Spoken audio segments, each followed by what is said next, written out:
quinto grado de secundaria. Hola chicas y chicos, bienvenidas y bienvenidos a un nuevo programa de Aprende en Casa para quinto de secundaria. Una iniciativa del Ministerio de Educación para continuar aprendiendo desde casa de manera segura y divertida.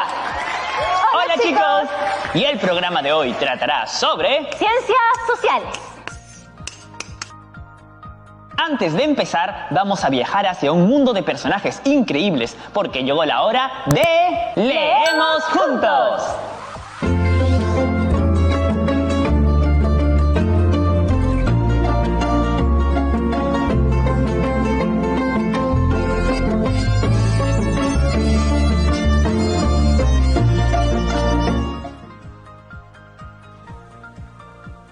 Hola chicas y chicos de quinto grado de secundaria de todo el Perú. Bienvenidas y bienvenidos a Leemos Juntos, donde una vez más leeremos textos que nos permitirán conocer otros mundos y personajes, identificarnos con ellos, imaginar, soñar y continuar nuestro camino como lectoras y lectores. Chicas y chicos, decimos que leer es una posibilidad de viajar, que nos transporta a otros espacios y escenarios. Pero así como muchas aventuras tienen que ver con viajes y expediciones, también podemos emprender viajes en el tiempo. Tal vez hayan leído algún libro que los haya transportado a tiempos pasados, otras épocas, otras costumbres. Pero ¿se han imaginado cómo sería si este viaje fuera hacia el futuro? Antes de pasar a nuestro texto de hoy, les hago una pregunta. ¿Cómo se imaginan el Perú en el año 3021? Hoy escucharemos un fragmento del cuento En el siglo XXIX, un día de un periodista norteamericano en el año 2889, del escritor francés y padre de la ciencia ficción, Julio Verne. Para que se hagan una idea, este cuento fue publicado el año 1889, es decir, 1000 años antes del tiempo en que se sitúa. Lo pueden encontrar completo en la página web de Lima Lee, de la Municipalidad de Lima. Los hombres de este siglo XXIX viven en medio de una hechicería continua, sin parecer darse cuenta de ello, abrumados de maravillas, permanecen fríos e indiferentes ante las que el progreso les aporta cada día. Todo les parece natural. Si la comparasen con el pasado, apreciarían mejor nuestra civilización y se darían cuenta del camino recorrido. Cuánto más admirables les parecerían nuestras ciudades modernas, con calles de 100 metros de anchas, con casas de 300 metros de altura, con la temperatura siempre igual, y surcado el cielo por millares de aerocoches y aeroómnibus. Al lado de estas ciudades, cuya población llega a veces a 10 millones de habitantes, ¿qué eran aquellos villorios, aquellas aldeas de hace 1000 años, aquellos París, aquellos Londres, aquellos Berlín, aquellos Nueva York?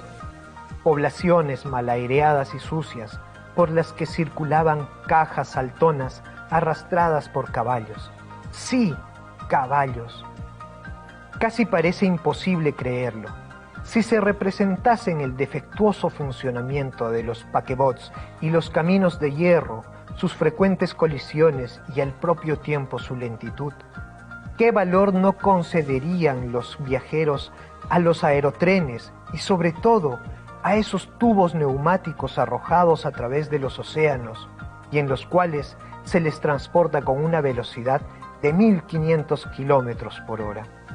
¿No se gozaría finalmente más del teléfono y del teléfoto, diciéndose que nuestros padres se veían reducidos a aquel aparato antidiluviano que llamaban ellos el telégrafo? Cosa extraña. ¡Qué curioso!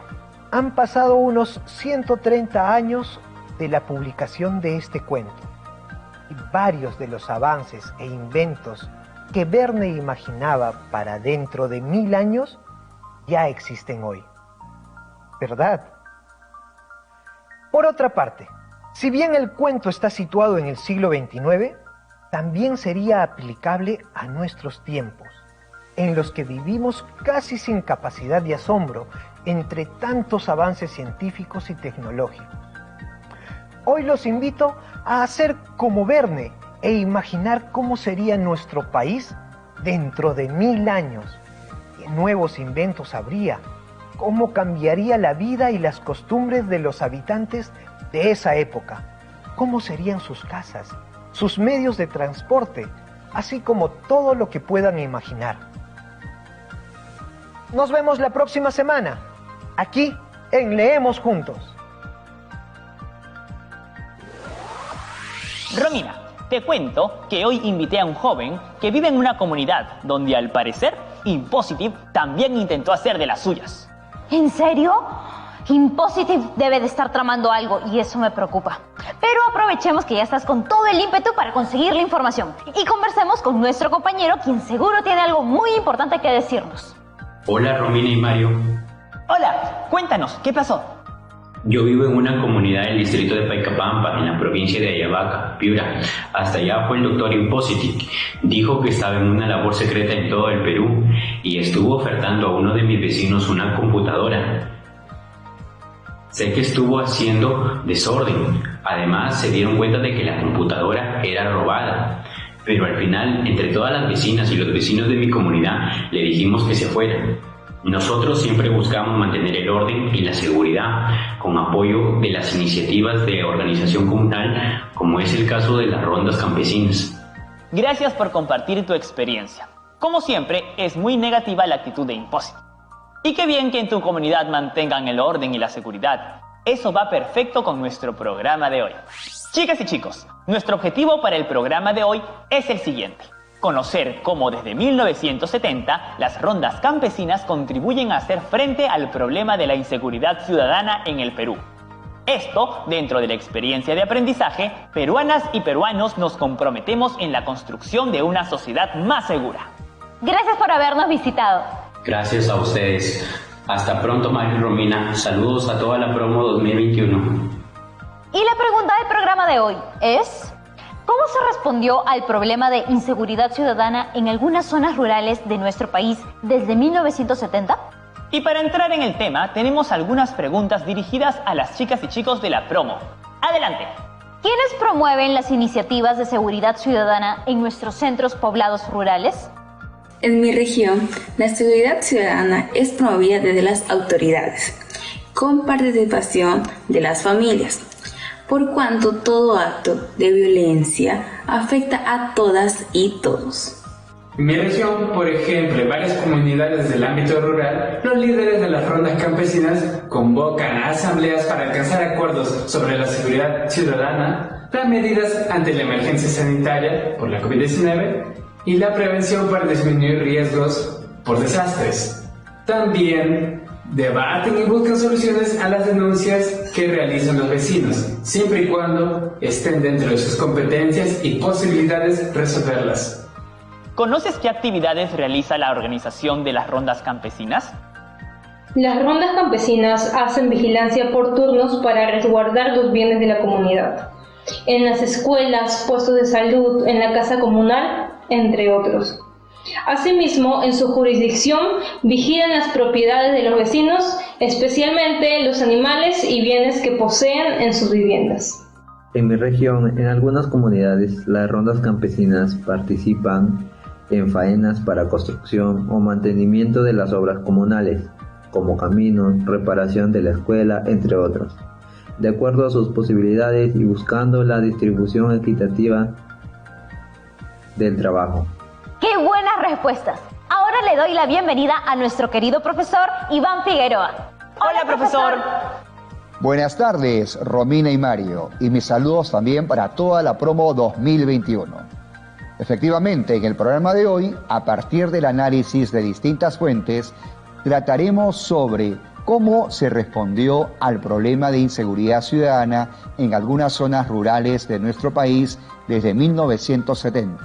Les cuento, El reglamento de la Ley de Rondas Campesinas, Ley número 27908, en su artículo 2, define la ronda campesina como las organizaciones sociales integradas por pobladores rurales, así como las integradas por miembros de las comunidades campesinas, dentro del ámbito rural.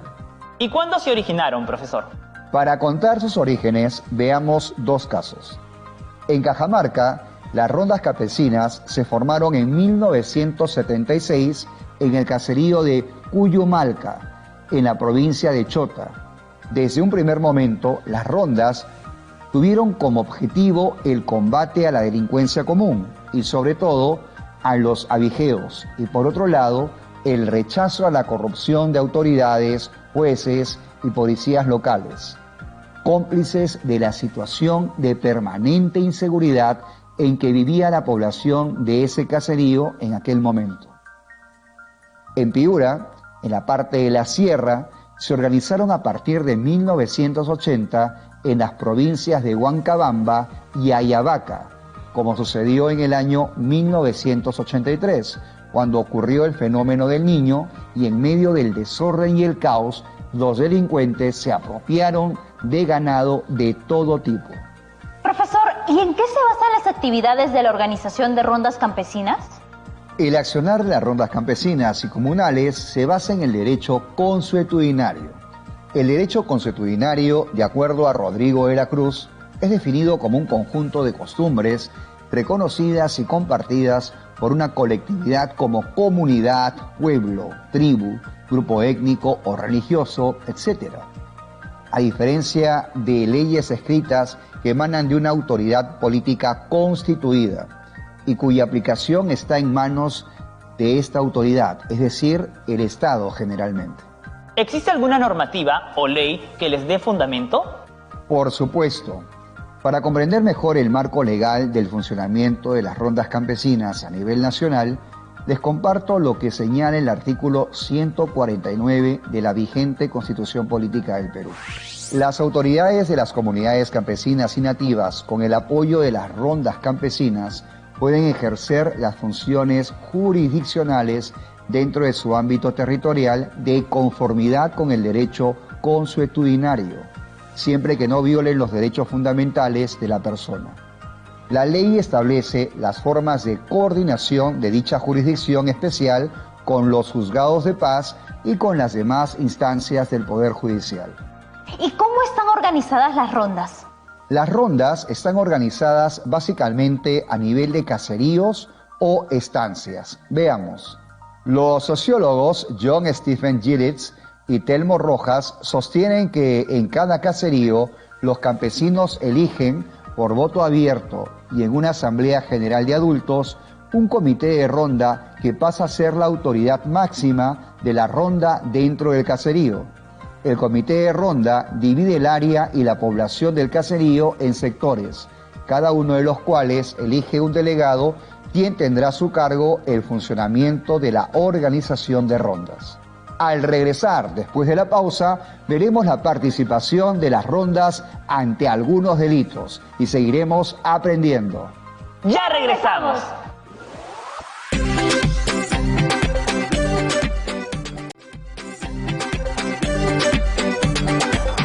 Ya estamos de vuelta en ¡Aprendo en casa! Profesor Iván, prometió contarnos algunos delitos frente a los cuales intervienen las rondas campesinas. Efectivamente. Veamos el caso de Piura, en la década de 1990, tal como se muestra en las siguientes respuestas. Esta fue la encuesta realizada en mayo de 1989 a 102 familias en el distrito de Frías, provincia de Ayabaca, ante la pregunta: ¿con qué problemas se dirigiría usted a las autoridades? Es decir, jueces, policías, tenientes, gobernadores, etcétera, o a la ronda campesina? Se respondió así: ante problemas como robos y abigeato, 7 familias eligieron dirigirse a las autoridades, mientras 95 a las rondas. En peleas, borracheras y lesiones, 6 familias eligieron a las autoridades y 96 a las rondas. En problemas familiares y o conyugales, 50 familias eligieron a las autoridades y 52 a las rondas. En daños de cementeras o cultivos y daños de animales, 17 familias eligieron a las autoridades, mientras que 85 a las rondas. En conflictos por tierras, 42 familias escogieron a las autoridades y 60 a las rondas. En ofensas o chismes malintencionados, 14 familias eligieron a las autoridades y 88 a las rondas campesinas. Son diversas situaciones, profesor. Así es, Mario, y por eso las rondas campesinas han desarrollado una serie de actividades como las siguientes. Las rondas han enfrentado el abigeato y la consiguiente delincuencia que se desarrolla en las zonas rurales, principalmente del norte del país. Las rondas han intervenido en los conflictos cotidianos entre pobladores al interior de las comunidades, desde los domésticos y cotidianos hasta los de mayor gravedad. Las rondas recibían las denuncias de los pobladores, las cuales se trataban y resolvían en asambleas. Las rondas establecen grupos, turnos y rutas para la vigilancia nocturna y así buscan combatir el abigeato y la delincuencia. Profesor, ¿y nos podría mencionar algunos casos en los que haya intervenido la ronda campesina a lo largo de nuestra historia? Por supuesto, Romina. Para comprender la importancia de las actividades de las rondas campesinas, analizaremos diversas fuentes sobre su actividad entre los años 1976 y 2005. En cuanto al abigeato, los investigadores John Stephen Giglitz y Telmo Rojas presentan un caso del año 1979. Un grupo de ronda del caserío San Antonio detuvo a un individuo por sospecha del robo de un toro. Fue trasladado al comité de ronda, donde confesó el delito y también confesó que otros 10 animales que había robado en ese momento ya se encontraban en el corral. El comité de ronda, luego de acordar la detención por parte de la policía, lo entregó, así como los documentos de su confesión. Además, se pudo identificar a los dueños de 6 de los 10 animales robados, los cuales fueron devueltos. Tuvo final feliz esa historia, profesor. Aunque no son muy felices las circunstancias por las que nacen estas iniciativas, Mario. De acuerdo al investigador Hubert Ludwig, cuando el año 1980 los ronderos de la localidad de Hualcuy empezaron con su labor, el abigeato en toda la provincia de Ayabaca, Piura, había aumentado desmesuradamente, sin que la policía y el Poder Judicial hubieran logrado ponerle límite. Así lo narra un rondero de Ayabaca de iniciales GJ en una entrevista del 24 de junio del año 1990. Todas las ideas que se nos vino eran a falta pues que nosotros no teníamos ninguna garantía, ningún apoyo por decir de autoridades, si no, no hubiera sucedido eso. Si la autoridad hubiese dado apoyo, garantía, hubiese frenado esa delincuencia. No se lo hacía. El problema más grave era el abigeato. Y allá ya resultan asaltos, estaban asaltando ya las casas. La gente se propuso salir adelante en su lucha contra la inseguridad, como lo demuestra ese tipo de testimonios. Así se da la participación ciudadana. Y también hay casos de conflictos cotidianos entre pobladores. Por ejemplo, en Cajamarca, según lo investigado en 1985 por los sociólogos John Stephen Giglitz y Telmo Rojas, los comités de ronda de Cajamarca, en algunos casos, y en otros, los delegados y los jefes de ronda, empezaron en muchos caseríos a resolver todo tipo de disputas locales. Han amonestado a los que consumían bebidas alcohólicas, pleitistas y otros que hayan interrumpido la paz y han resuelto peleas entre vecinos y entre esposos. En el pasado, la mayoría de estos problemas habrían sido de competencia de los vicegobernadores locales o de los jueces de paz. Las rondas también han intervenido en disputas locales menores, de carácter civil y que se resuelven en pocas horas. Por ejemplo, ¿quién es el verdadero dueño de un pollo? ¿Dónde está el límite entre las propiedades? Entre otros problemas. Mientras que para el caso de Piura, el antropólogo Ludwig Huber y la antropóloga Karin Apple, plantearon que, al mismo tiempo que la Vigiato, la Ronda se dedicó a otro de los problemas que atormentaban a la Sierra Piurana, la violencia cotidiana entre sus pobladores. ¿Y tiene usted algunos otros ejemplos de atención a denuncias de los ciudadanos, profesor? De todas maneras, Mario, según los investigadores Ismael Muñoz, Maritza Paredes y Rosemary Thorpe, en el año 2005 se formaron las rondas femeninas en la localidad de Pueblo Libre, en la región San Martín, impulsadas por las rondas de varones y dependencia de las autoridades locales.